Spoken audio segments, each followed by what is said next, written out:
food trip pa imong gipakita og nindot nga atraksyon pang picture-picture? Ubani ko, ayaw nakalibog where to go, kaya adunay lugar sa Miss Or, nga di got it all!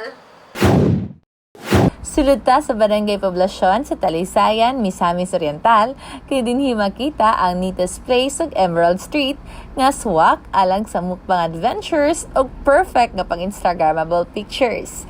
Malingaw ka sa imong paignan kay klase-klase na atraksyon imong mapilian.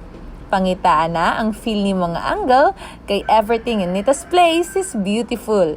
Picture dito, picture diri. Perfect pang profile picture. Apan, oops, worry no more. Kung nagdag-ok imong tiyan, dili mataranta where to eat, tungod kay dinhisab makita ang sobra kalami nga mga pagkaon sa neatest place og Emerald Street. Preparahan ka sa ilang maabi-abihon nga empleyado and all you have to do is to pick, sit, and wait. Ilado ang neatest place sa ilang fresh ug lamian nga seafood.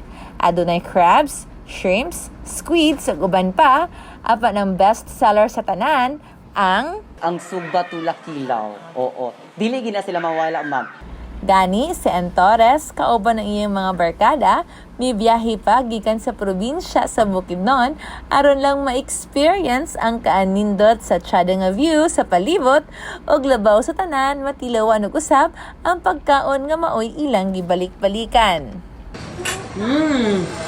Tastes good. This is not the first time. So, sobra na siguro may ka-20 dire, pero na different occasion. Kali gibi diri sa food. Last year and the year before. It's really good. Mukbang ka. Mukbang style.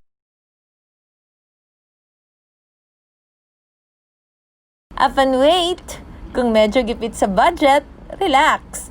Preparahan ka kay affordable kaayo ang Emerald Street aron imong cravings achieve. Emerald Street offers street foods lang gid mi, ma'am. So nami mga street food, ma'am, nga affordable ra sa inyong makaya ra sa budget. Swak sa budget labi na medyo karon nga nagkalisod ta. So nami mga snacks nga makaya ra kanang like kanang tempura, kwek-kwek, siomai, and napod mi mga bilao, ma'am, bilao set street foods na siya, ma'am, mga nakabutang ang kikiam, fries, tempura, ug uban pa nga mga street foods, ma'am.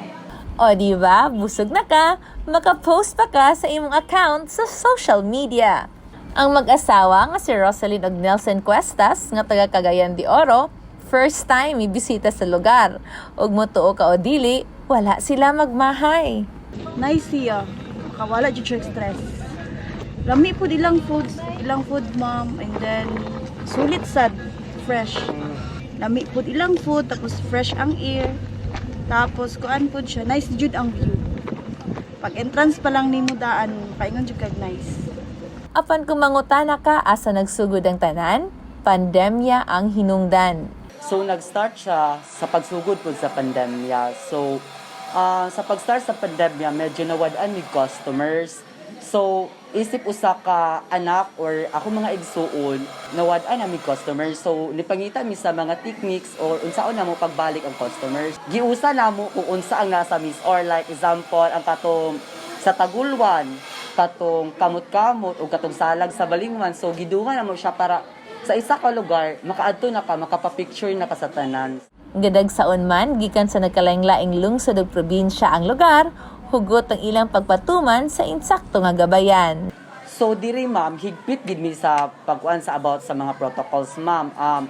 Galag-in mi, tapos sa mo pag-log-in, ma'am, ginabuwag na mo ang sa breakfast, sa lunch ug sa dinner.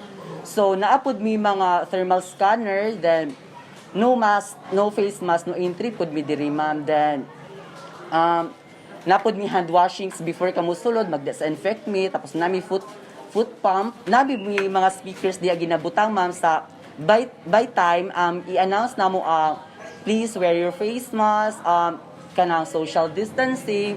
Bukas matag adlaw ang neatest place sa Emerald Street ug pahimangno lang sa katawhan, insaktong health protocol lang ang atong kanunay nga obserbahan kay kining tanan alang sa atong kaluwasan nga ang makapatay nga COVID atong malikayan. Kini si Clarice Centerina, kanunay nagahangyo sa inyong tanan nga atong suportahan ang atong local tourist spot, but of course, practicing all our health protocols. Together, let us explore, Miss Or more!